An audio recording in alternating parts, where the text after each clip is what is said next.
Hi guys, welcome to Shishi Show. My name is Sherry Frady. I am the founder creator of the Shishi Show. Today, I've been wanting to do this video for a long time because I see so many mistakes out in the Instagram world about posing in front of a camera. So today, I'm going to first of all give you my stats and why I think that I am qualified to share this with you. First of all, I was on team board in high school and in college. Then I went on to get on with the airlines, and on my days off, I got on with agents in Chicago, Dallas, and then moved to Houston, where I had about a 10-year modeling career in the 80s and early 90s. So yes, poses might have changed a little bit, but not much. There are some trends that are happening now that I love, and there's some trends in posing that I detest. My personal opinion only. I then went on to design recycle clothes, to design jewelry, and then I opened up my own boutique in 2005, and I had 2 years of a store-in-store at another store before that.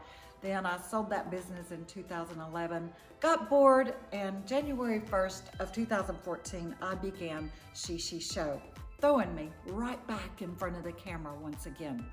So today, we are gonna keep it basic. Like I said, we're gonna stay very basic, and I'm gonna show you some do's and don'ts of basic posing in front of a camera.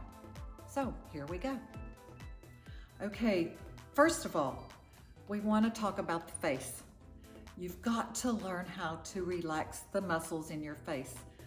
If we're not used to, most people that do this all the time, it's still hard to do. But I recommend getting in front of a mirror in your dressing room, in your bathroom, or wherever, and start making facial expressions in the mirror. And then you've got to memorize what looks good to you in the mirror. So what you can discover during that time, whether you have a crooked nose, you have a crooked smile, you have a good side or a bad side, these are things you're going to start discovering about yourself. So I would just go in there, and then for me, I have a slightly crooked smile, and I have a slightly crooked nose, and I have a good side because I watch my neck. It depends on how old you are. If you've got a lot of extra skin here and you don't want to show it, then you find which side is less, because there's usually a less side. So those are great things you've got to do first. You've got to learn who you are in front of the camera and how you portray to the camera. So you just start, I always go A, E, I, E, O, U. That I know that seems funny, but it's the alphabet. I mean the what do you call it? The vowel sounds, and it really makes your mouth move around. A, E, I, E, O, U, and your face starts getting more relaxed.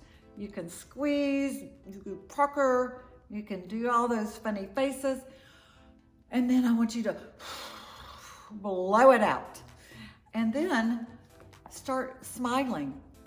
I love a smile that has a slightly open mouth. Some girls open that mouth really big, and it's okay every now and then, but if it's too much, if it's in every shot, that's too much. So I think a nice smile without opening your lips, just slight, but don't purse, don't clench. You cannot think about the camera. You've got to put your head in another place. You cannot look into the camera and think, oh my God, it's the camera. So you've got to just learn how to put yourself in another place. So I always smile. I know that I have a crossbite, so I know how to switch my jaw to get that smile even. And I know this is not complicated. It's all about learning your face. So I love to do a parcel smile. I love to do a little bit of a pout, but not a. And be careful not to, do things like that, look at yourself in your pictures. If you don't like it, it's not going to look good to anyone else. Great smiles are relaxed and they're natural. So you kind of like create the wrinkles. You got to do that and let the smile be natural. Think of a happy thought. So a smile is just something you're thinking about, something sweet. I always think about things when I'm posing. Also, poses are small movements, and I'm going to talk about that a little bit more. So you got to get the head first, then you bring the body into it. But I want you to know that you can be in one position in a pose, and you can just turn the head, I call it around the world, and you would be here, tilt the head, tilt the head.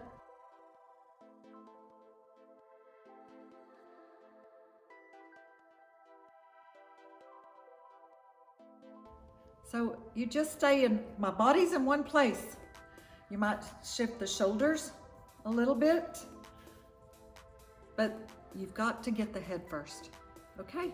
I'm happy to answer any questions, but your first assignment is to get in front of the mirror and learn your face.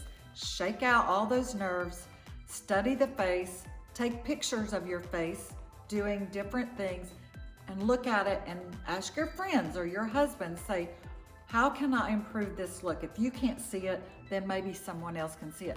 Then memorize what you got. So before I show you a few poses, I want to talk about another very important part of getting that great shot, and that is all about lighting. First of all, that bright overhead light in the middle of the day, you will get harsh light on the top of your head. It's just so harsh on you. The best light in the world is when it's overcast outside and not raining. If you don't have that privilege, because it's a beautiful day outside, then the best time is the first 2 or 3 hours in the morning when the sun rises, and same in the evening at sunset. And that changes year round. The best lighting, especially for selfies, is indirect lighting. It's standing in your doorway and letting that indirect lighting. I stand in front of this door here a lot with the door where under the porch, but I'm getting that indirect lighting. Oh my gosh, it makes your skin look amazing. So a lot of times you'll see me in a doorway facing the outside, letting that natural light in, but it's not that harsh light. I invested in a very nice camera. I am currently using the Sony 3R full frame camera, and I love it. The Canon is another real popular camera for bloggers or anyone, and the Nikon. I had a Nikon before, but it was big and heavy, and I traveled a lot, and this Sony is so good. The two lenses I use are a 55 millimeter because it's made specifically for the Sony. If you have a Canon or a Nikon, it's the 50 millimeter.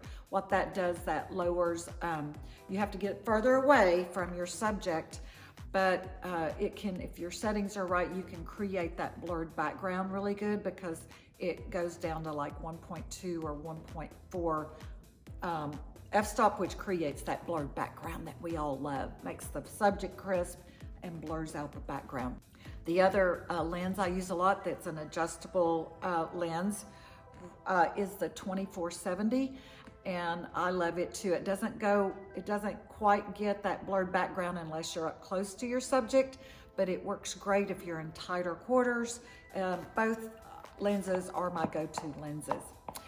For your photographer, I teach my husband. He's not very good at it, but Francesca, she's learned a lot since she started. She knew some, but she's come a long way also, especially after we do this over and over and we look at camera settings. And the first thing you want to do is create the shot. We're all using our cell phones now because the cameras are getting so good.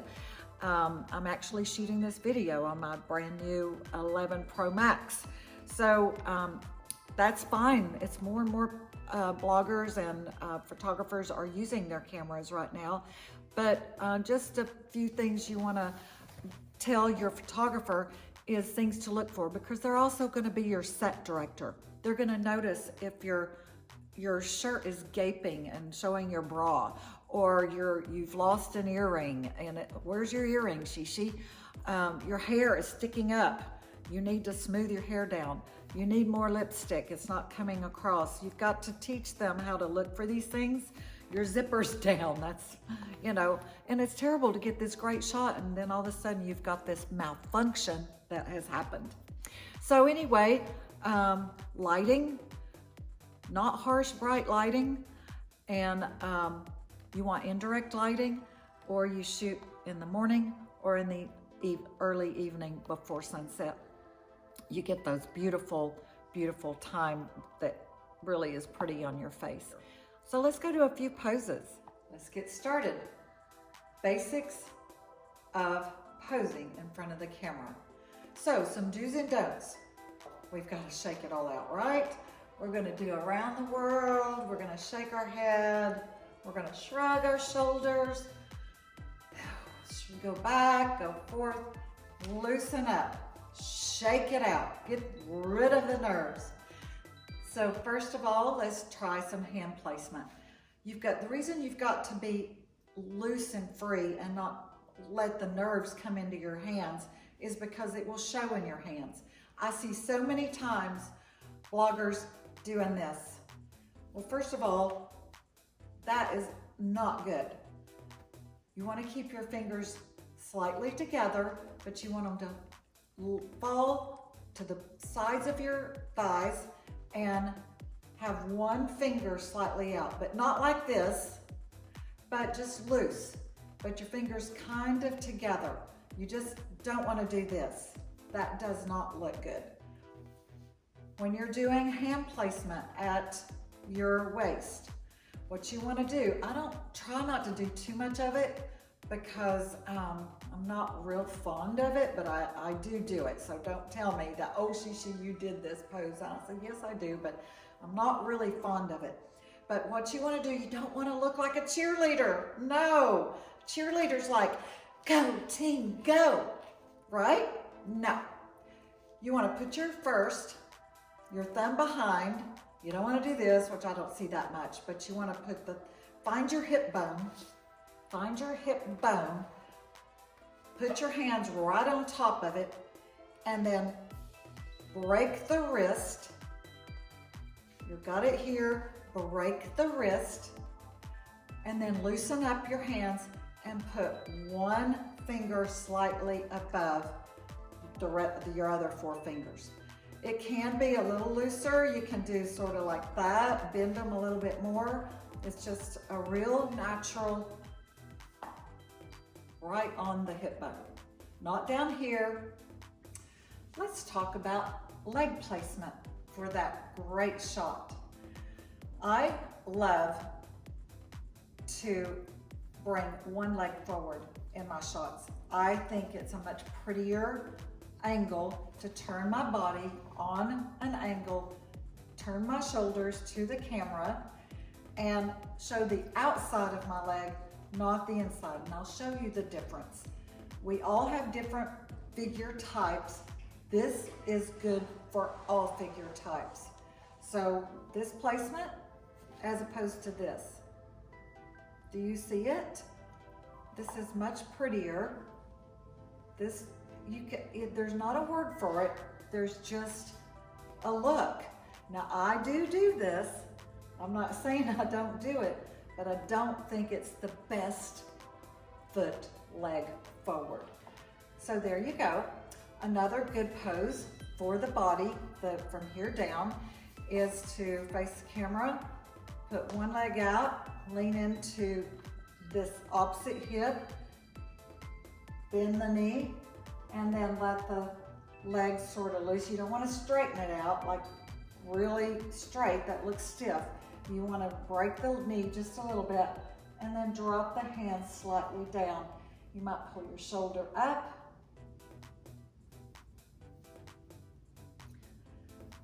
The other thing you can do, I love to walk towards the camera, walk in front of the camera. It's the whole walking thing. I know a lot of you girls want to learn how to do this. You don't have to walk a lot because you'll have to do it over and over and over. What you do is you start out on a walk, right leg, right arm, not right leg, right arm, right? It's the way we walk. Our cadence is always with opposite arms and legs.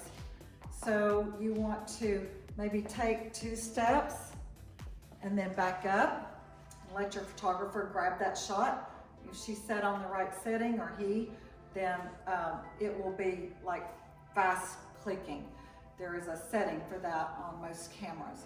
Anyway, again, it would be, and then sometimes I just rock back and forth. And I usually like to look, because usually when you're walking, you're like you're looking left to right. Unless you're like see someone you just love that way, and then you're walking towards them. But again, you just have to do a few steps to catch that walk. And don't look right. You can look at the camera, but I really think if you just look back and forth slightly away from the camera, maybe just your eyes even is all you have to do. Again, it's small movements. Keep it minimalistic, right? The other walk is going back and forth this way. You can do the same thing. You can do bigger. How many times have I done this?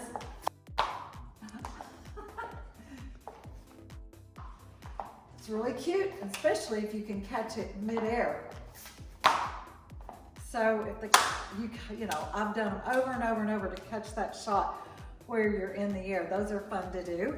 Side angle, you want to make sure you suck in your gut, because I hate it when I look at photos and the photo is so good, the smile is great, and then my tummy is like poochy.